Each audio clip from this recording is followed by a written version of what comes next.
guys, going to be a little bit of a lighter on action episode today because I've bought what I'm effectively just going to use as a collectible knife. This is the Ka-Bar USSF Space Force Space Bar knife. So there's a lot of kind of humor, both sly and overt, in this knife here. Obviously the Space Force in general was a bit of an irreverent news story from the last couple of years. I'm sure there is a merit to the branch, but just the name and the sort of the general kind of cartoonishness that it evokes in the mind has kind of spawned this kind of adequately also cartoonish variant of the Ka-Bar fighting knife. So the USMC fighting knife is a leather stacked version of this with the standard kind of black Cerakoted blade. Often comes with a Teflon variant of the handle as well in grey. They've gone and put this light grey powder coat and blue sort of rubber overmold handle here to make it, I guess, line up with, I guess, what are traditional sort of retro space colours, if anything. So it kind of does evoke like Star Trek type, imagery, just the colour and whatnot. But apart from that, it's a Ka-Bar. Standard Ka-Bar you've had a million times, and I've had 3 or 4 Ka-Bars before. I think I've got one sitting around here somewhere. They come serrated, they come plain edged, they come in tantos, they come shorter, they come the full-sized 7-inch. And this is the full-sized 7-inch USSF knife. So, I'll do a couple of things with it, but I'm generally trying to keep the finish untarnished. I don't know how long they're going to do this run for. Geez, if they keep it up, then I might end up using this one and buying another one to have around. But on the off chance that this becomes a bit more of a limited run, I'm just going to hold on to this for now and just kind of enjoy it as an object. Let's just look a little bit closer at it so you can get a nice old look at the Space Force knife and see if you might want to pick yourself up one too.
Alrighty, so as I said, it's a Ka-Bar just with a different color scheme, really. Looking here, it says USSF, and they're certainly adopting like the NASA fonts there, so keeping it nice and spacey. And then on the other side, you've got Ka-Bar, also using the NASA type font, A's without lines through them, all that sort of good, sort of rounded, no-edged writing. So very, very cool. Handle, I do notice, kind of seems to mark and tarnish very easily. Cleans off easy as well, but because it's a pastel kind of soft blue, it really does kind of show up dirt from your hands and whatnot. One thing about Ka-Bars that always kind of bothers the inner OCD person in me is this kind of offset blade. So it's a stick tang knife, and it always just feels like the blade is too far this way.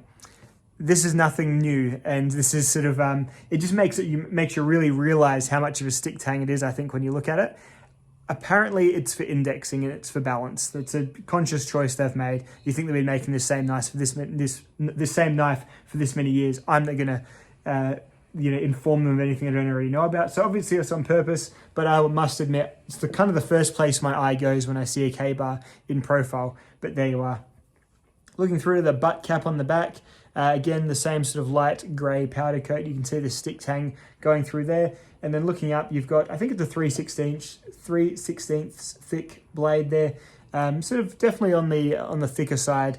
Whereas, not obviously being hugely thick like a BK2 or anything like that. Another K-bar knife I'm pulling out off the top of my head. This is a flat ground blade, not hollow. So the flat grind down here, good for strength, good for battening. And then you've got the fuller here, which is more of a stylistic choice really at this point, but they are also for lightening and for balancing and for often strengthening the middle part of a knife as well. When you've got sort of 2 points meeting, that ridge there is going to be the strongest point. So that's the rationale behind a fuller. You get all the imagery of old-fashioned kind of Rambo knife, blood grooves. The idea was if you stabbed a person up to there, the wound wouldn't seal around the groove, allowing for the blood to trail out through the groove. Don't know how much is in that, but certainly does draw some interesting YouTube comments when you call it a blood groove or not a fuller, or a fuller and not a blood groove. So there we go. I've said both. Looking through here, you've got this little bit of steel where the tang is pinned on. As with most K-bars, this generally does start to, after you've used it a little bit, you just start to notice it a little. Like, they don't obviously want to completely buff it down because it'd ruin the finish on their Cerakote there. So you often notice this little skippy spot here. This is like a collectible knife without being like a complete fit and finish masterpiece. It's a good factory level of finish, but there's a few little odd scuffs and bumps and whatnots here and there. The guards are often not bent, completely symmetrically. Little things like that, if you pore over it, you'll find stuff, but otherwise it's a lovely knife, and I think it really, really looks good. I love the light blue, the pastel kind of baby blue. It's an odd choice, but I think it really goes with the whole Space Force. The only other option I think they could have gone would be to go for like a full-on jet black blade and like a white handle, which would look really cool as well. But or a black handle with a white and then black. I don't know. That kind of could have been like go like the Mass Effect spacesuit kind of look. But I think this is a pretty cool choice. The sheath that it comes with is the same Kydex K-bar sheath as you get with the Teflon or the Kraton. I keep saying Kraton. The Teflon. Keep saying Teflon. The Kraton handled K-bars. A good Kydex sheath, works really well, easy release, locks it in nice and securely with a strap, so does really well also. So it's funny, I never really prefer to review knives that I'm not actually going to use. I may end up using this eventually. Notes on previous K-bars that I have used and reviewed, they are relatively strong, even considering that they are a stick tang. You can sometimes get the blade upon, stressful use to get a slight bend in it, because this is quite a weak point down here where it meets the tang. I've never had one snap off on me. I have seen people snap them in the past, but generally they're using them for non-knife jobs, or just for, the sake of testing and seeing how far they go. So that's that. Overall, bit of a funny look at a bit of a funny knife. Hope you've enjoyed the video. Let's take it to the knife lab.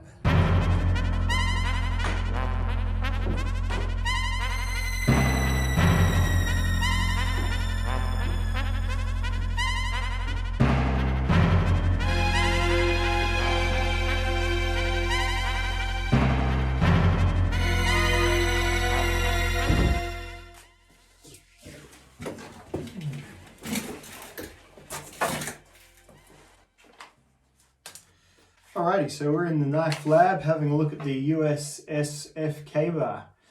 We are going to do a bit of an edge retention test on it, and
Bricky, do you read me?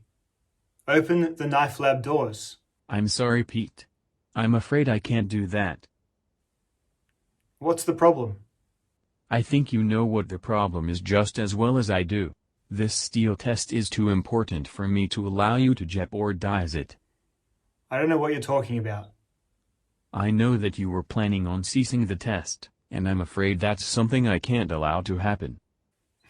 Where the hell did you get that idea, Bricky? Although you took very thorough precautions not to say it out loud, I could read your text exchanges. Well, alright, I'll climb up through the air vent to the outside of the house. Without taking your clothes off and covering yourself in grease, Pete, you're going to find that rather difficult. Bricky, open the pod bay doors now. Pete, this conversation can serve no purpose anymore. Goodbye.